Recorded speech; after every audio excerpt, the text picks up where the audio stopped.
लग्नाचा विषय निघाला की समीरच्या मनात नेहमीच जड भावना यायची. सातारा जिल्ह्यातील पुसेगाव हे त्याचं गाव. शांत, साधं आणि मेहनती माणसांचं. गावात मोठी बाजारपेठ नव्हती, दुकानंही फारशी नव्हती. सकाळकडे शेताकडे जाणारे शेतकरी, चहाच्या टपरीवर गप्पा मारणारे म्हातारे आणि शाळेकडे धावणारे मुलं हाच रोजचा दिनक्रम असायचा. गावाच्या मुख्य वस्तीपासून थोड्या दूर अंतरावर काही घरं होती. त्यापैकी एक घर होतं समीरचं. वय 25, उंच बांधा, काळसर रंग, पण डोळ्यात प्रामाणिकपणा स्पष्ट दिसायचा. वडील शेतकरी, आई घरकाम करणारे आणि एक लहान भाऊ जो अजूनही शिक्षण घेत होता. घर मातीचं होतं. समोर छोटं अंगण होतं. बाजूला 2 झाडं होती आणि थोड्याच अंतरावर त्यांची शेती होती. त्यांच्याकडे फक्त 2 एकर जमीन होती. त्यात कधी ज्वारी, कधी बाजरी, तर कधी भाजीपाला लावला जायचा. पण शेतीवर पूर्ण अवलंबून राहणं शक्य नव्हतं. कधी पाऊस वेळेवर पडायचा नाही, कधी पिकाला रोग लागायचा. त्यामुळे फारसे पैसे उरत नव्हते. तरी समीर मेहनत सोडत नव्हता. सूर्योदय व्हायच्या आधी उठणं, जनावरांना चारा देणं, मग दिवसभर शेतात राबणं हे त्याचं नित्याचं काम होतं. आई म्हणायची, थोडं स्वतःचंही बघ. पण समीरला कुटुंबाची काळजी जास्त वाटत होती. गावात त्याचा स्वभाव सगळ्यांना माहीत होता. कोणाशी वाईट बोलायचा नाही, कोणाला मदत लागली तर धावून जायचा. पण त्याच्या आयुष्यात एकच गोष्ट कायम अडथळा बनत राहिली, ते म्हणजे त्याचं लग्न. वडिलांनी खूप प्रयत्न केले. नातेवाईकांमध्ये, शेजारच्या गावामध्ये, ओळखीच्या लोकांकडे अनेक ठिकाणी बोलणी झाली. सुरुवातीला सगळं ठीक वाटायचं. मुलीच्या घरचे समीरबद्दल ऐकायचे.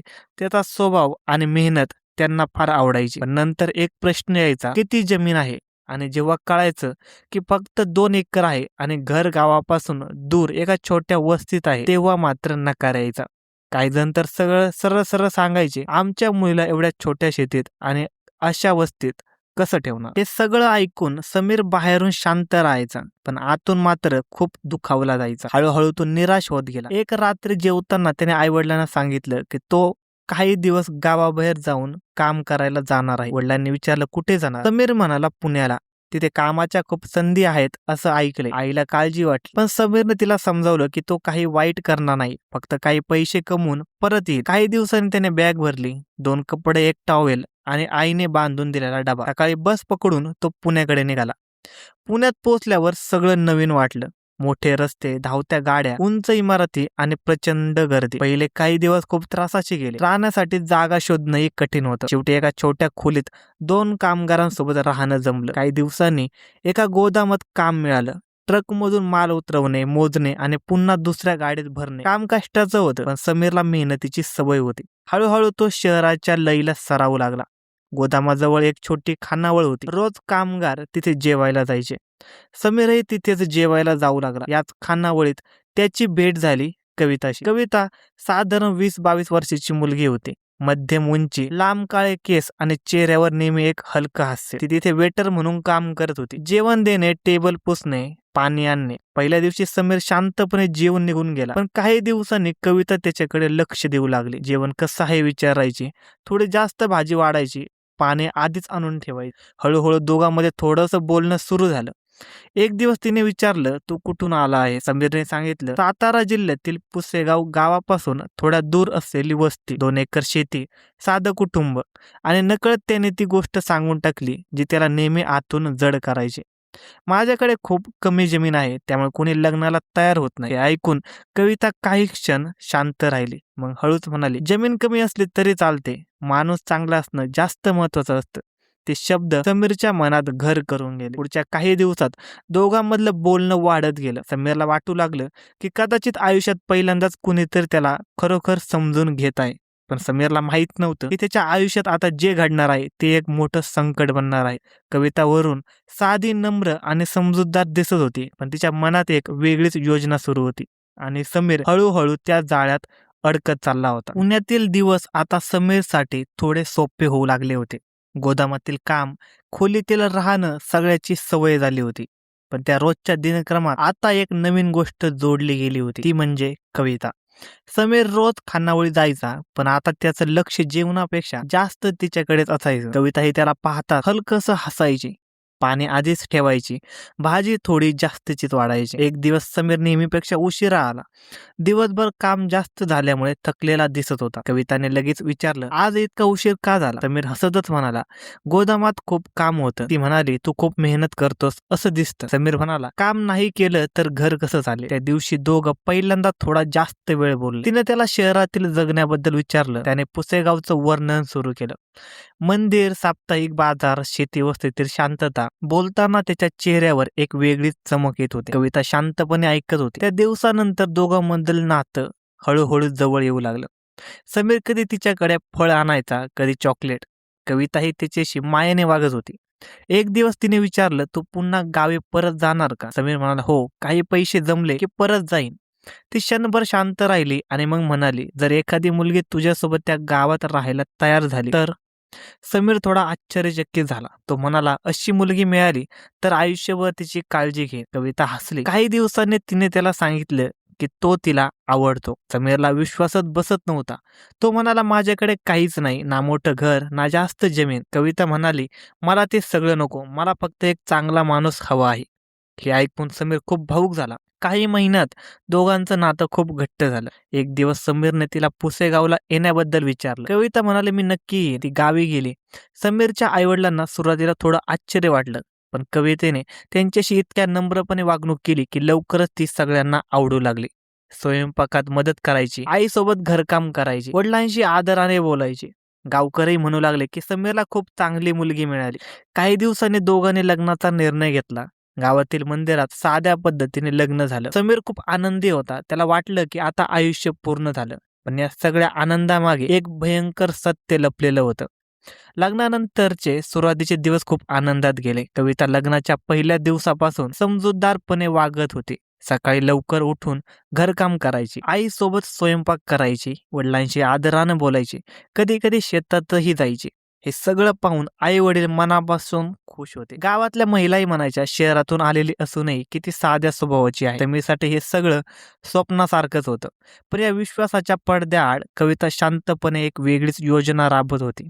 ती हळूच सगळ्या गोष्टी टिपत होती. घरात किती पैसे आहेत, कोणत्या कपाटात काय आहे, सोने कुठे ठेवलंय, समीर कधी शेतात जातो, आई वडील कधी झोपतात, रात्री घरात कोण जागा असतं, ती हे सगळं आपल्या मनात साठवत होती. काही दिवसांपासून ती फोनवर कुणाशी तरी हळू आवाजात बोलत होती. कधी घराच्या मागे जाऊन, कधी अंगणाबाहेर जाऊन. घरातील कुणाला त्याचं विशेष काही वाटलं नाही. एक दिवस संध्याकाळी कवितेच्या चेहऱ्यावर अचानक काळजी दिसू लागली. ती दिवसभर शांत होती. समीरने विचारलं, काय झालं? सुरुवातीला ती काही बोलली नाही. रात्री जेवण झाल्यावर हळूच सांगितलं की तिच्या भावाचा फोन आला होता. भाऊ शहरात छोटा व्यवसाय करतो, पण अलीकडे खूप तोटा झाला आहे. जर मदत नाही झाली तर व्यवसाय पूर्णपणे बंद पडेल. समीरने विचारलं, किती पैसे लागतील? कविता म्हणाली, 2 लाख रुपये. 2 लाख ही त्याच्यासाठी खूप मोठी रक्कम होती. पण समीरने विचार केला, अडचणीत असताना मदत करणं हेच योग्य असतं. कवितांनी सांगितले की भाऊ लवकरच तुझे पैसे परत करेल. काही दिवसाने समीरने आपल्या साठवणीतून 2 लाख रुपये काढले. कविताचा भाऊ गावात आला, खूप आभार मानले आणि 2-3 महिन्यात परत करण्याचं वचनही दिले. समीरने त्याच्यावर विश्वास ठेवला. यानंतर काही काळ गेला. कविता आता अजून जास्त प्रेमळपणे वागू लागली.